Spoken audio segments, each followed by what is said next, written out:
he knows the world is full of variety. It is. It is. It's a marvellous place full of variety. And if people can't see that, well, too bad for them, I think.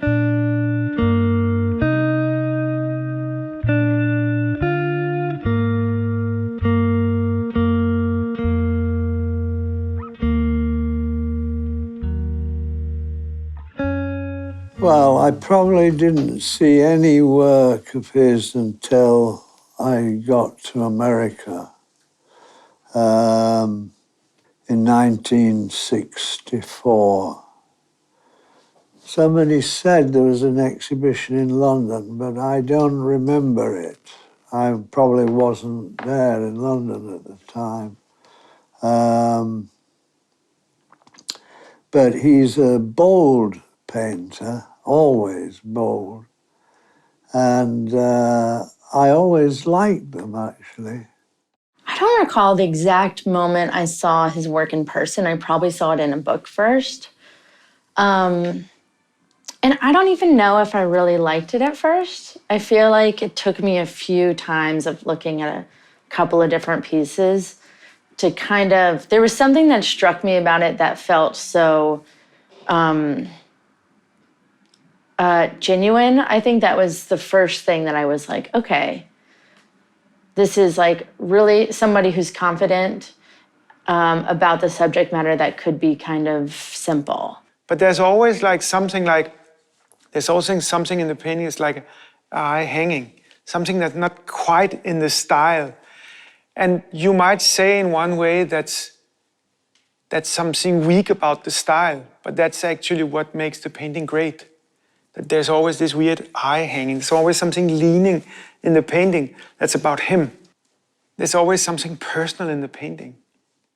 You know, the thing that fascinates me about Marsden Hartley's work, I mean, his life's work, really, is there's a sense of restlessness, and there's a sense of, you know, he's not a very satisfied, he doesn't seem like a very self-satisfied individual or human being, and certainly not a self-satisfied artist. I think painting for him was a struggle. I think he was always struggling with those basic problems of being alive. About Marsden Hartley, I think the thing that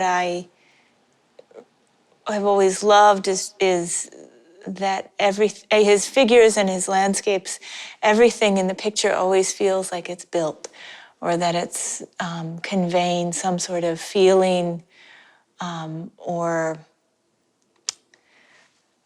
almost secondary subject about the picture. Like clouds feel like they're chipped out of wood, and everything feels, I wouldn't say bodily because it doesn't feel abject like bodily, but almost like has a volume of limbs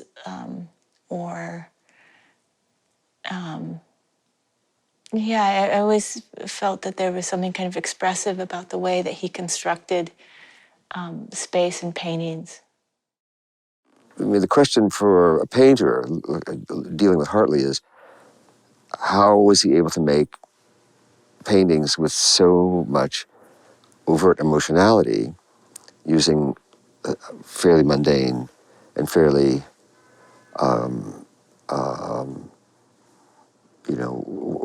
not in no way kind of unique subjects. I mean, trees, river, coastline, vase of flowers. So these are in a way generic subjects. He was a genre painter in a way. But if you hold one of his paintings of flowers next to 100 other painters who painted flowers, his are very distinct and very distinctly different.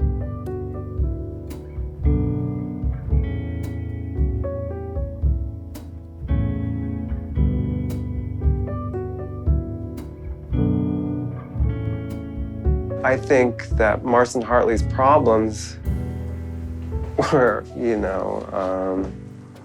just built into his psychology. I think he was unhappy as a child, poor. I think he was in touch with tragedy early on, having lost his parents pretty early, and then there's the whole issue of like having to struggle to make human. I think what that does is that it just makes it difficult for a person to establish human connections in a meaningful way throughout your entire life, probably. Jag tror att ju mer jag har börjat försöka förstå vem han är så förstår jag att han är en egensinnig person. Och också kanske på grund av hans sexuella läggning att han kände ett utanförskap tidigt i livet och inte liksom kunde anpassa sig efter de normer som rådde. Att han fick söka sig till subkulturer, och konsten har säkert varit en frizon för många människor med en homosexuell läggning under den tiden. Precis som att vissa gick på sjön så blev andra konstnärer. Det finns ganska många konstnärer som var homosexuella och hittade en frizon där. Det tror jag faktiskt. Men jag tror verkligen att det handlar mycket mer om honom som person än som en tidsanda faktiskt. I mean, Marsden Hartley's struggle, is just, again, I think for some people, everything is a struggle. Everything becomes a headache. Everything is an existential crisis or a potential existential crisis. And if you're an artist, I think potential is what you want. I think you want there to be conflict, because conflict creates friction, friction creates heat. And when there's heat, there's potential for like combustion, explosion, like new knowledge, fuel, I feel like even with the color choices, you can feel some kind of like sadness, something kind of like heavy, so heavy about a lot of them. Even a lot of the later landscapes are just, the colors are really heavy.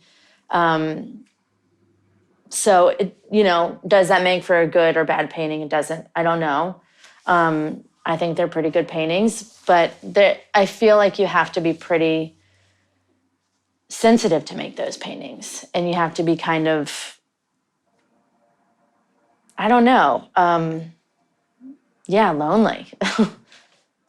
It's pretty hard to miss that Hartley's huge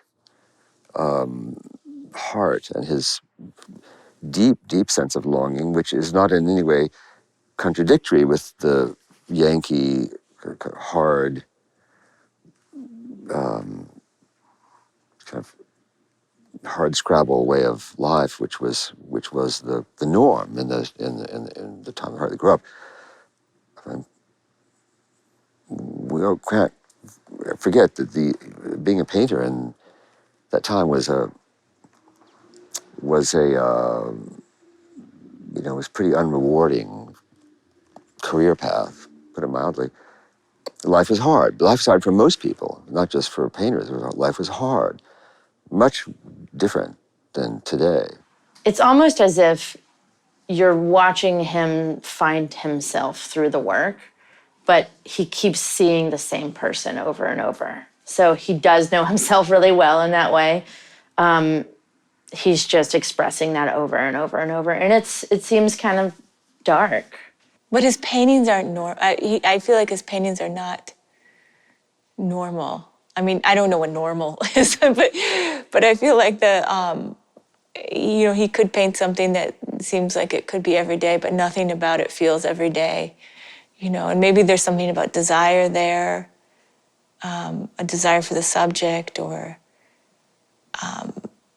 a sense of feeling towards it. And I think that's what makes his painting so special. He painted a lot of pictures, yeah. He was always painting. Like Picasso must have worked every day. Every day. Good artists do. Van Gogh worked every day. I'll point out when they say about Van Gogh he was a miserable person and things like that. He wasn't when he was painting. When I think about the remoteness of Hartley, I think of it as not a coldness, but actually that's a tension in the work, that there's something kind of at a remove, but a desire for the subject. And I think that adds to the strangeness of the painting. I imagine him to be pretty stubborn, and maybe spending a lot of time alone. So I feel like he's probably confident and stubborn within his own studio and within the paintings, but maybe not so much in the real world. I don't know if there exists anything like that, the true you. I have no clue about that anymore. The older I get, the more confused I am about that concept. But I think it's actually more interesting when people don't find themselves. I think it's more interesting when people are lost. I think it's scary when people say, I've found myself. That's scary.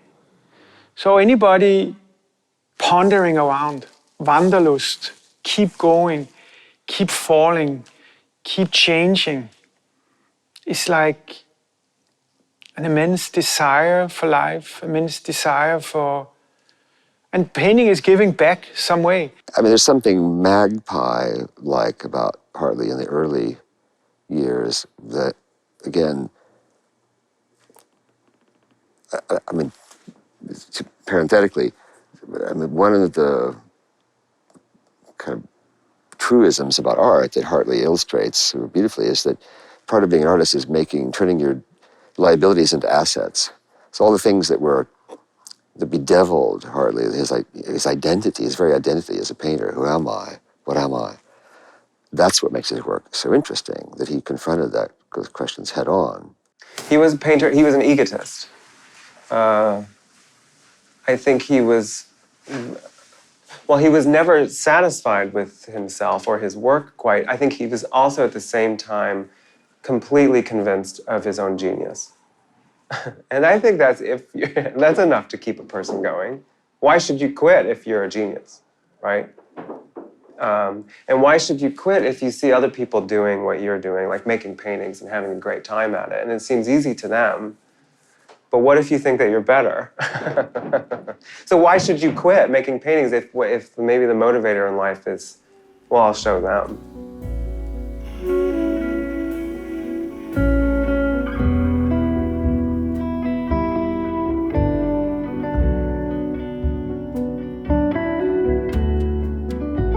There's a painting I love. It's Christ held by half-naked men.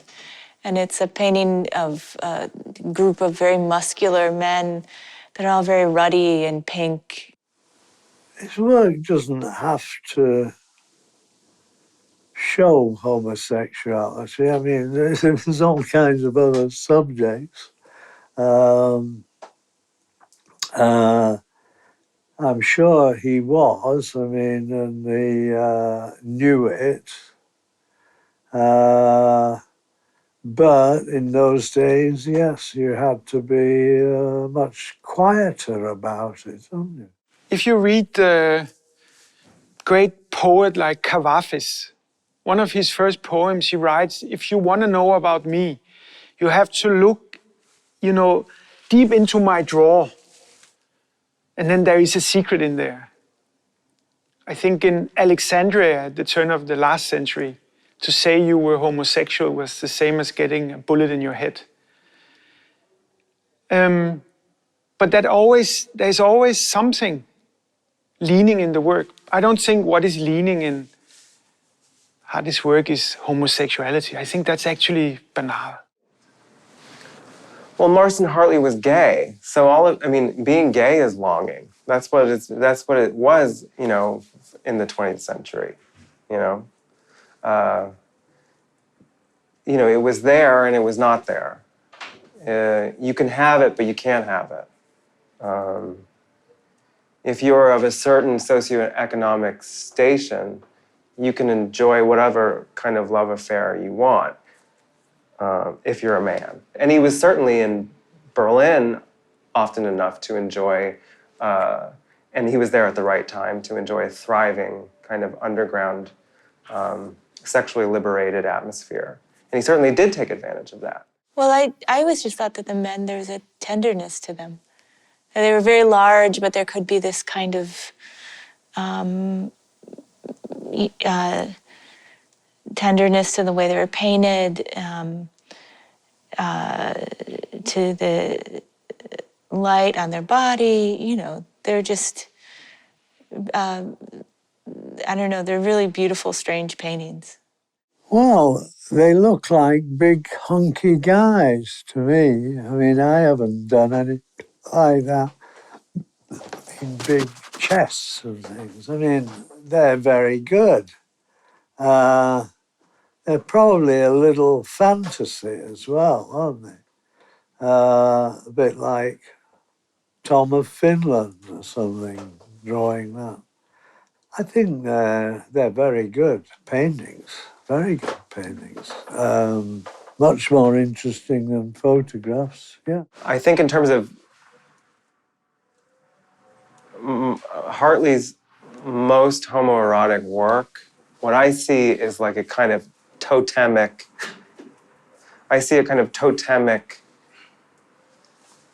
object form, where it's like, and it's all about the torso, you know.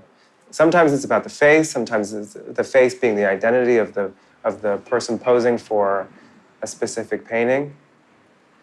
But what I'm struck by is like brute force, like a tree trunk of a human being right in front of him, you know, and that's something that you have to, a totem pole is something you have to chop down, carve into the thing that you want to see, and then erect it.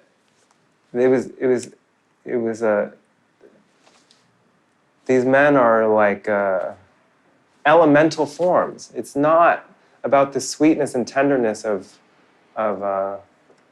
familiar bonds between two men. It's not about that at all. It's barely homosexual in that way. Där blir han inte trovärdig tycker jag. Och jag kan tänka mig att det har med blyghet eller någonting att göra. Att det är väldigt svårt att måla en människa och göra ett porträtt av en människa. Och där behöver man en annan typ av känslighet. Om man tittar på de som har varit väldigt bra på porträtt, som Otto Dix till exempel, eller Edvard Munch, så går han in i människans psyke på ett helt annat sätt än vad Marsden gör. Han bara skildrar dem som, de blir figurer. I think Hartley's figurative paintings are, they're the most symbolic of all of his body of work. The body, especially the male body, is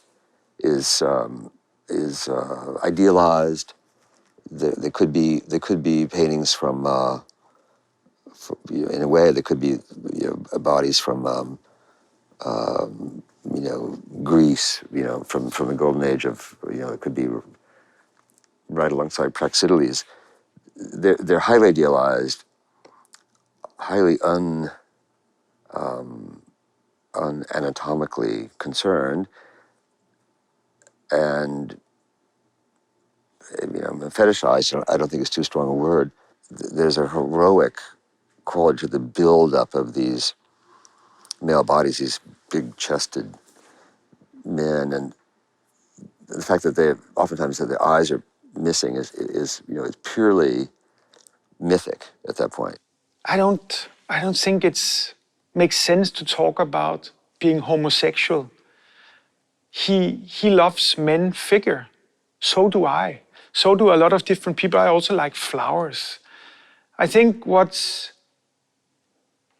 really interesting when you watch his painting over a long period of development is that he has this that you in German call Wanderlust. He kind of walks that direction, that direction.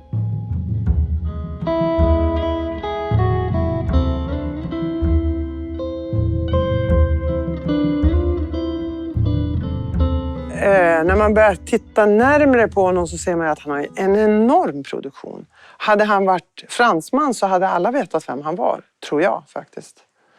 För att det är ju ett starkt och personligt måleri. Verkligen inga kompromisser, och han är ju ingen muntergök heller. Han är ju, rent psykiskt kan han ha att göra med en sån som Edvard Munch egentligen. Han är ju en tvär person som inte ställer sig i ledet av någonting som är accepterat just nu. There's the official story of modernism as a kind of juggernaut of progress. And that story tends to, in the past, had tended to leave out or obscure the work of people of the 20s and 30s and 40s, sort of pre-abstract modernism in America. There was Cubism in Europe and Futurism and all the attendant isms. Then there was neoclassicism after World War I. And no one really cared about what was going on in this, in this country. The audience for contemporary art was tiny, non-existent. He knew, in a way, what photographs were, I think. And he's always doesn't use much perspective. He's always bold with his forms. I mean, I don't know that much about him, but he's always interested me because he was an early modernist in America.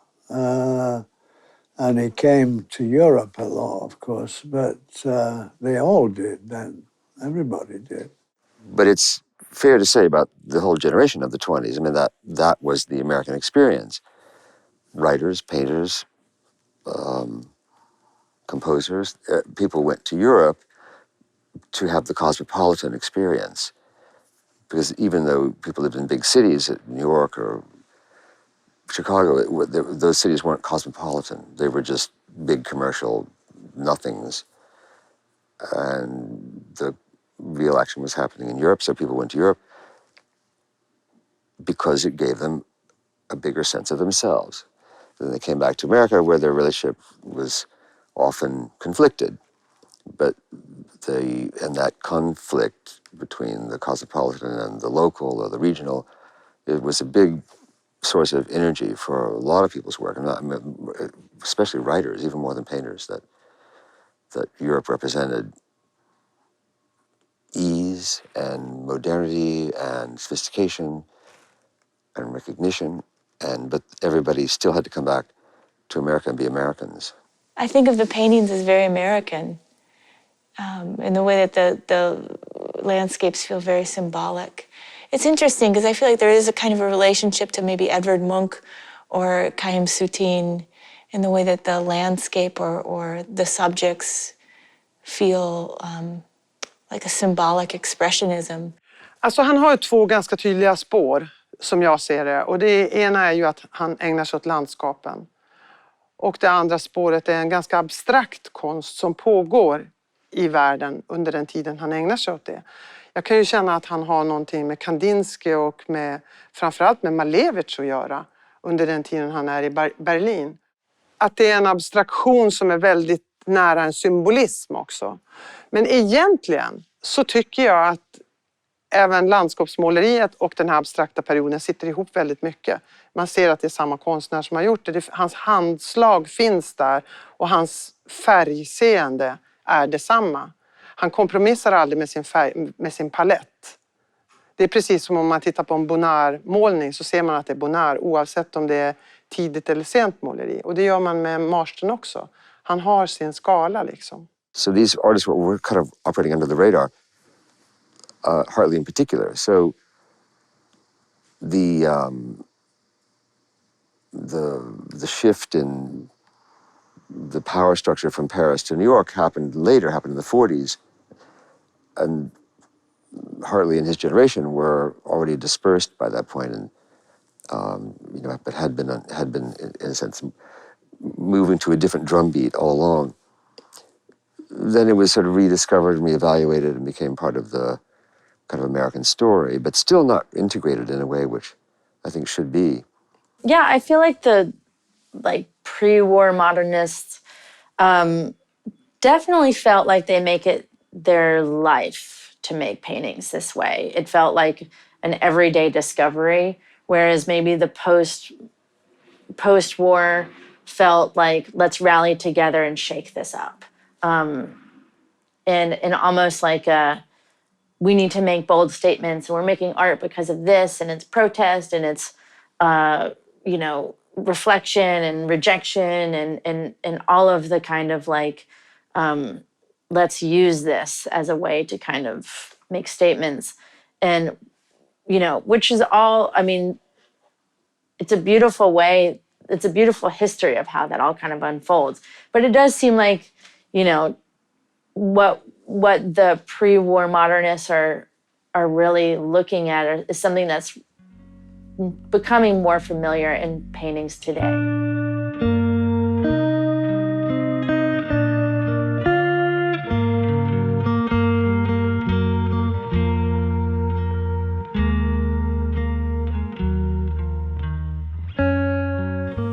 I know nothing about his biography.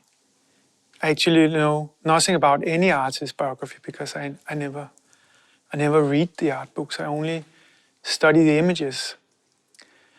And I've first got to know his uniform. I call them uniform paintings.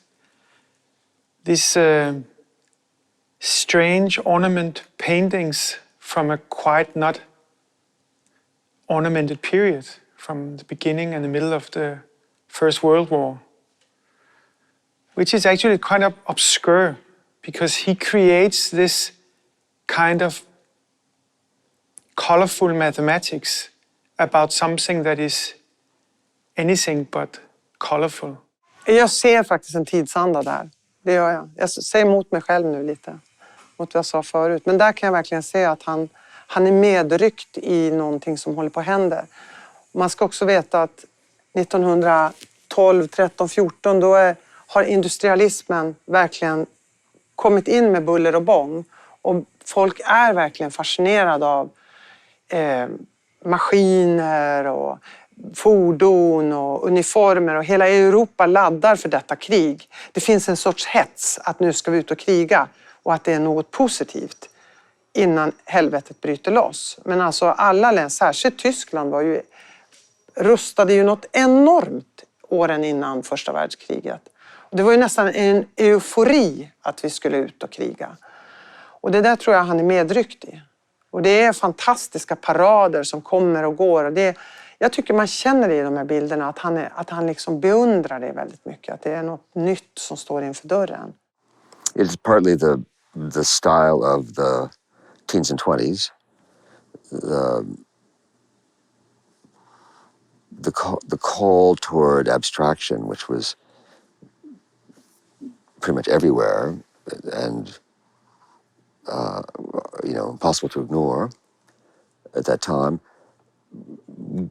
I think it gave that will toward abstracting, simplifying, solidifying form, gave Hartley permission to do something which he might have wanted to do anyway, which was to try to find the elemental in the subject. It was really interesting, the transition he made from something super abstract to more realistic, back to abstract, to more realistic, and back to abstract again.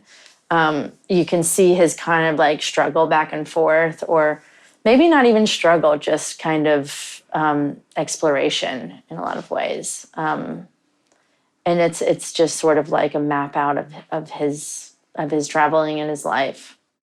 I think that's another great artist to mention here is Céline. Céline was an asshole. Who cares? He wrote about men marching and that they were playing the drums. And that would make all the young men enroll into the army because they liked the march and they liked the drums. So for some banality, they almost most certain got killed in the First World War because of the drums. Marsden is a bit similar. The whole cruelty of the First World War, which is probably one of the most brutal wars, he turned it into beautiful uniforms. That's, you could say, not even political incorrect is the right word for it, but it's absolutely perfect. It's absolutely Because something about any war has something naive about it, something very childish about it. And maybe only a beautiful painting of a uniform can actually put its finger on the childish thing about a war.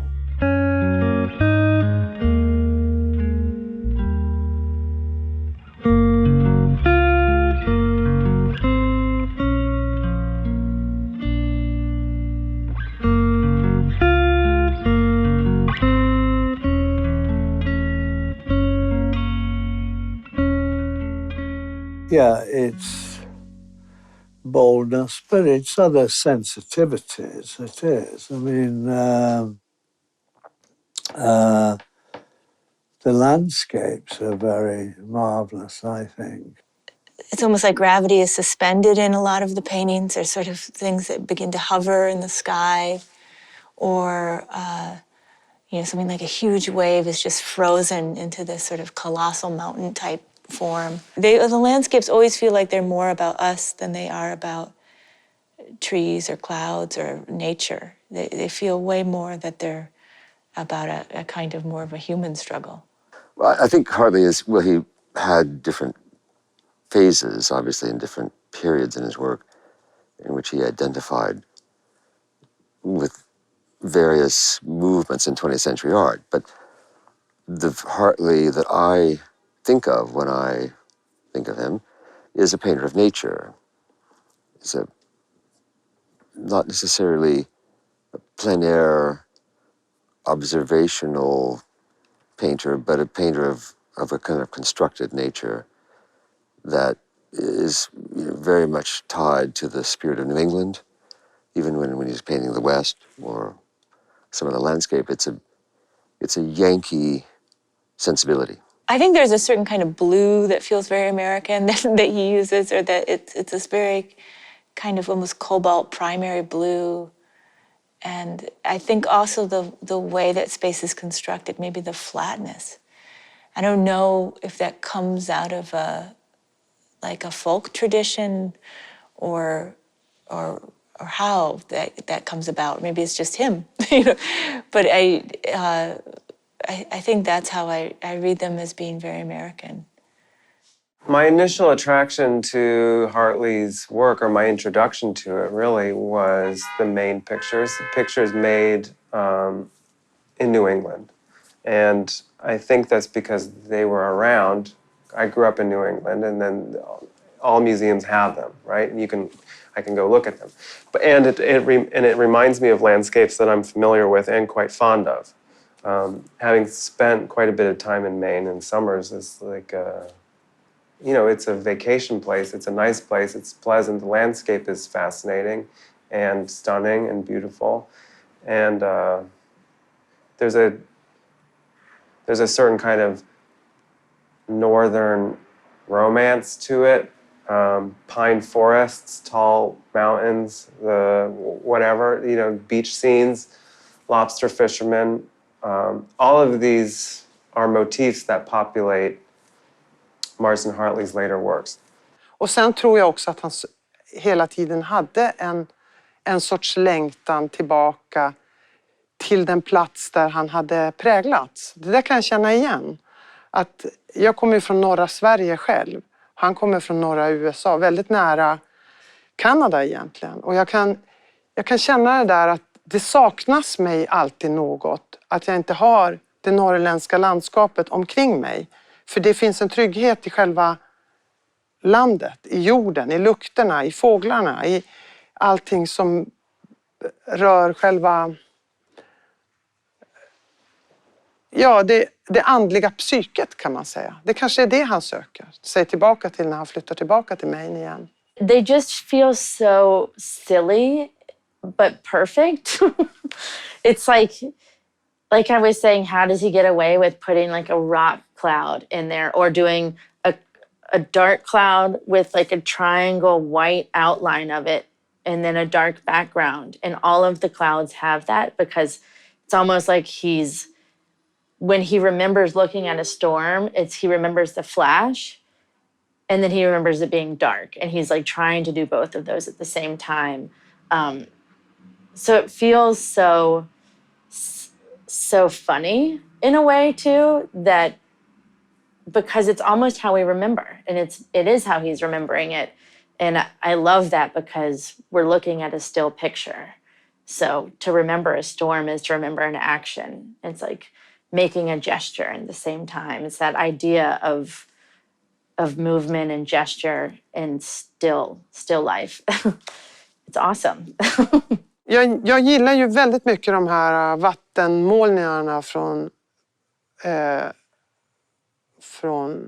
Maine som är väldigt svarta. Alltså, jag har ju själv en dragning till det svarta i mitt måleri. Jag har ju alltid tyckt att målare som är dysterkvistar, inga muntergökar, har attraherat mig. Och jag ser ju att de landskapsmålningar som jag återkommer till och tycker väldigt mycket om hos honom, de är väldigt mörka. Och många av de här med vatten och där berget nästan blir som ett stopptecken, att man inte kommer vidare och så ligger det någon liten by längst ner. De tycker jag är fantastiska. Och många, att han kan måla stora vågor och storm, det är ju otroligt svårt att få det på ett trovärdigt sätt. Men det tycker jag han gör väldigt fint. I think it's similar for like a painting of like the Mount Katahdin in the central Maine. I think it's a similar kind of imposing presence. Like, I want this mountain. I need it. I have to touch it. I have to have it. And the mountain rejects the artist in response. It says, I have been here before. You cannot possibly possess me. You know. Nevertheless, he's there trying. He's there grappling with it. He's struggling with the thing he would like to, you know, essentially possess. He gets the next best thing, which is to possess some kind of elemental symbol or idea of it. And he does that with paint and occasionally with poetry. Alltså jag har ingen aning om var han befinner sig religiöst. Alltså jag vet inte alls om han är en religiös människa, men han är ju onekligen en väldigt andlig konstnär. Jag tycker nästan alltid att landskapsmåleri har med andlighet att göra. Om jag tittar på Corot till exempel, eller framförallt Carl Fredrik Hill, så finns det en enorm andlighet i det som inte är religiös.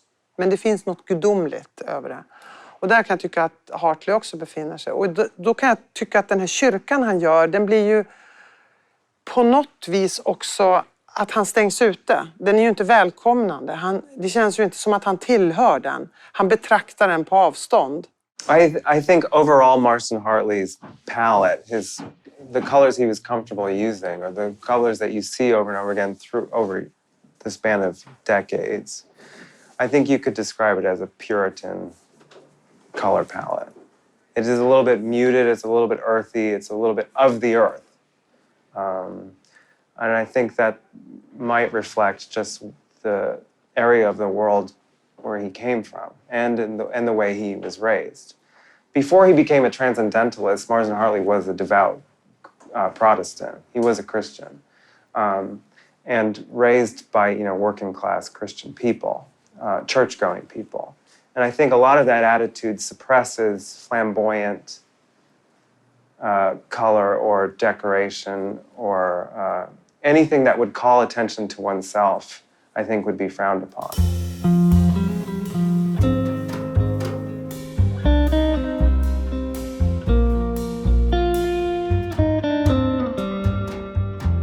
What makes him a real great painter is that he never becomes, in the end of his life, he doesn't become a better painter.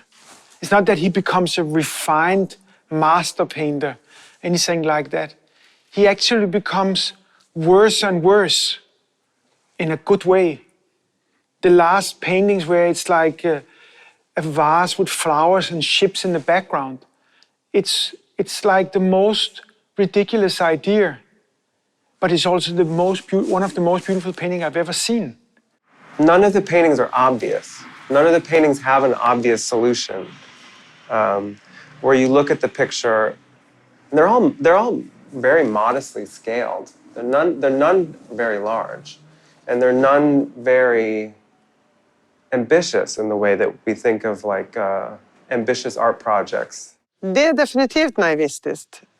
Och jag tror inte att han är ett dugg medveten om det. Jag tror att skulle man ha sagt det till honom tror jag han hade känt sig direkt förolämpad. Men det är det som kännetecknar en sann naivist. Man kan inte låtsas vara naivist. Antingen är man det eller så är man det inte. För en naivist tror att han är realist. Och det är så tydligt med honom. Well, I don't think they're simple paintings at all.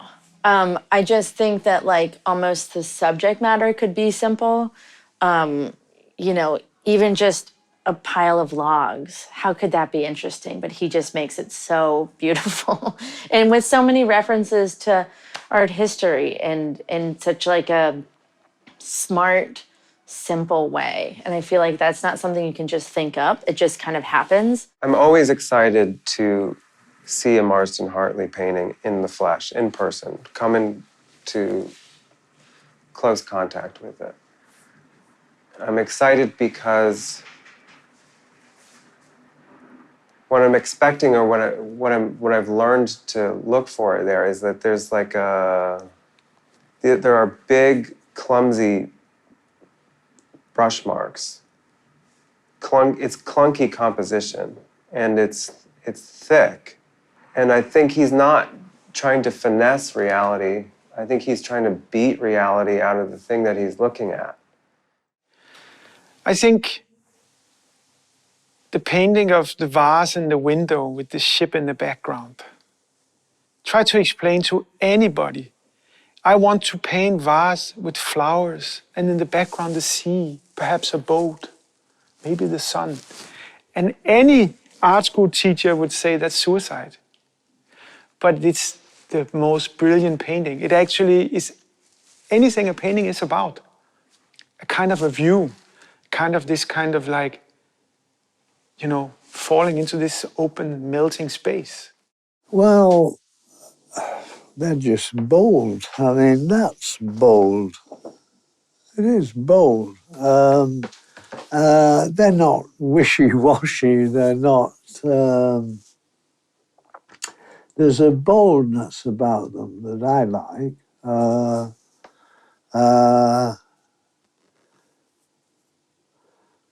Yeah, I think if you think back at the period, I mean, when he's working, I mean, he was about 23 years old in 1900. Well, in 1900, there was still lots and lots of very dull academic painting going on. And he knew not to do that. Whether it's a stack of logs, you know, cut lumber in a forest somewhere up north, or a dead bird, or a vision that he's trying to stop from his imagination, from his brain, and put it down onto a canvas, like a hallucinatory or dreamlike vision from inside of his imagination or his memory or his dream space.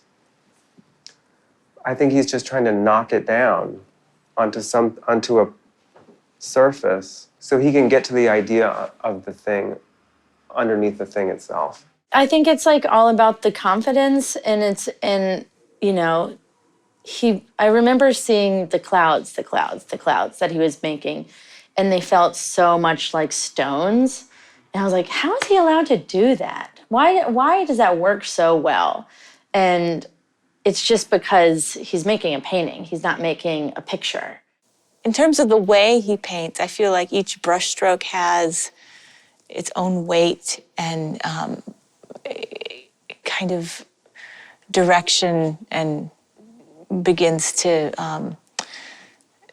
build up the subjects. And they're so strange. I feel like the paintings are really bizarre. I don't know, in terms of like how he paints, I think I've always liked the way that the paintings always feel constructed.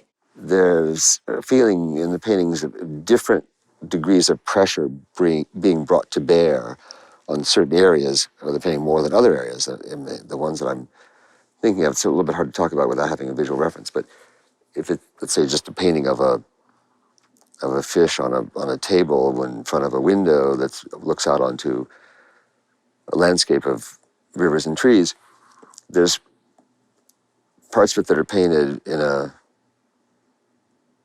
notational way, And then there are parts of it where you can see the filigree of different blacks painted with different sized brushes woven together to create a very dynamic black shape / line that defines the form. Now that's something that A, is not done casually, and B, has to be preceded by the perception to do that, to break it down, break the formal components down into these ingredients, all of which are expressed very specifically with a brush. So it's the connection of the head and the heart into the brush that makes Hartley Hartley. You know, you can make a landscape or a portrait that feels so authentic, and it can be a really simple composition.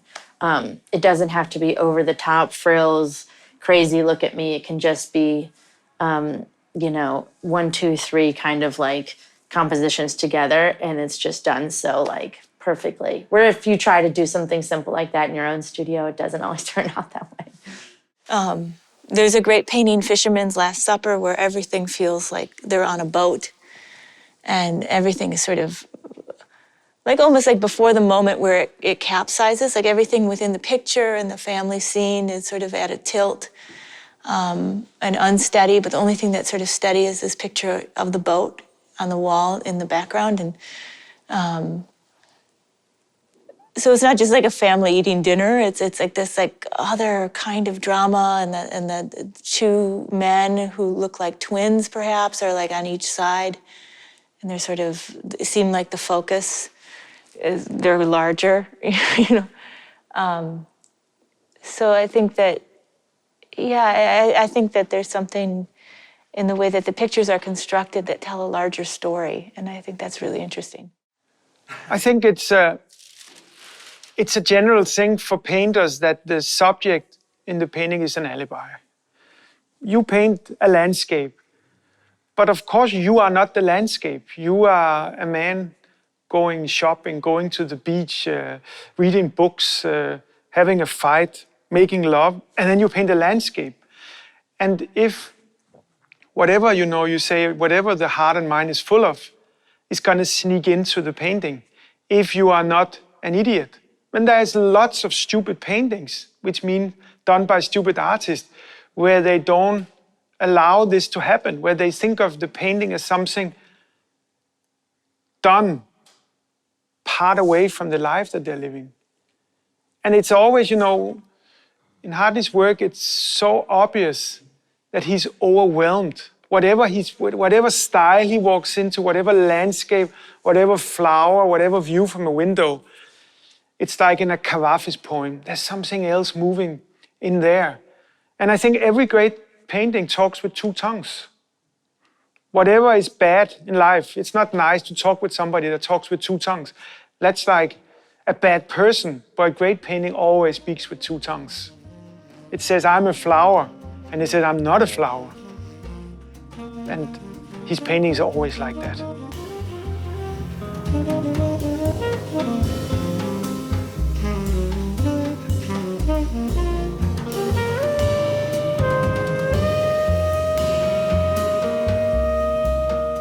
Everything on a flat surface is an abstraction, actually. Everything. But we need depictions.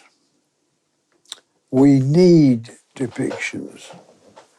And that's why when they said painting was dead, I just thought, well, it can't be, because that would be just leaving everything to photography, to depict things.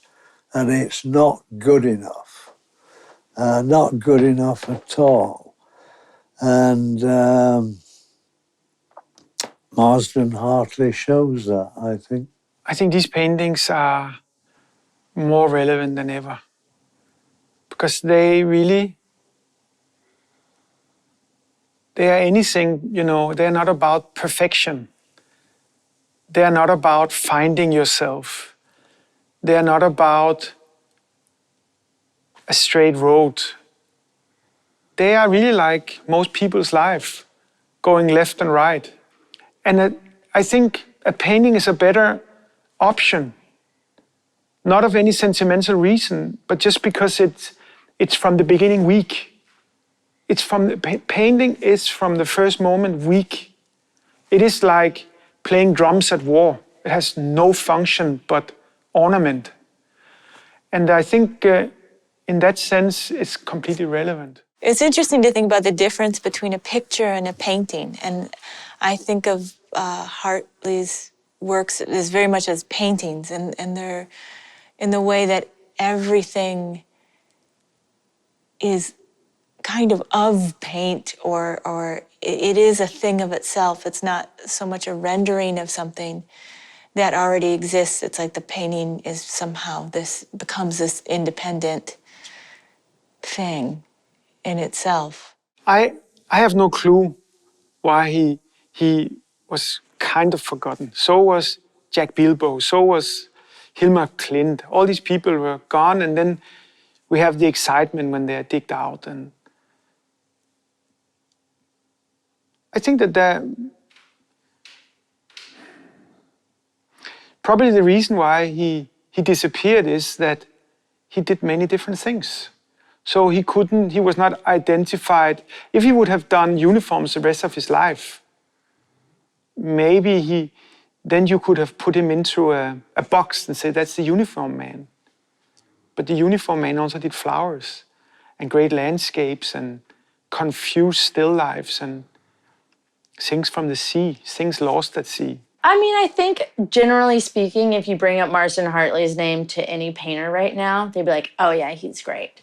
I don't think anyone would be like, boring or seen it, or I think there's something about that kind of like direct, almost like aggressive, simple painting that's coming back because it feels so genuine.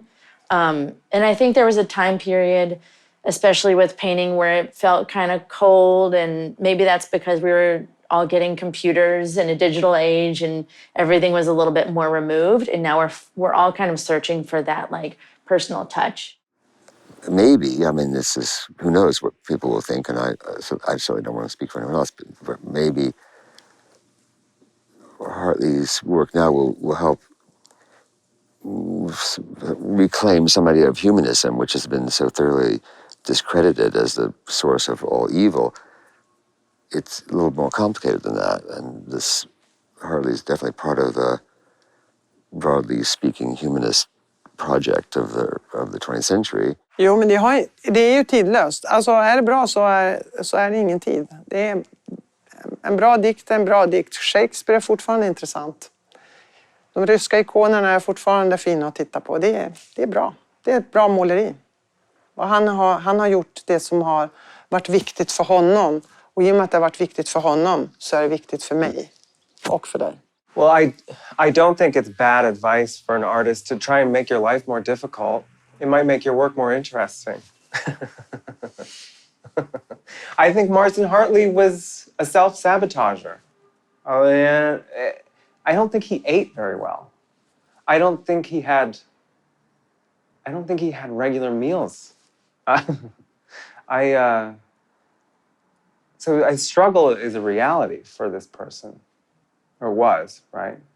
And I think that what that, in effect, it makes the canvases better. It makes the canvases like rarer, harder to come by. They seem like achievements because they were difficult to complete for him. I think every great painting is like an arm reaching out for something that you don't quite get. You don't quite catch it. I think what makes him a great artist is that the arm never quite get there. I think that's so special about painting, that actually the unfulfilled makes the artwork great.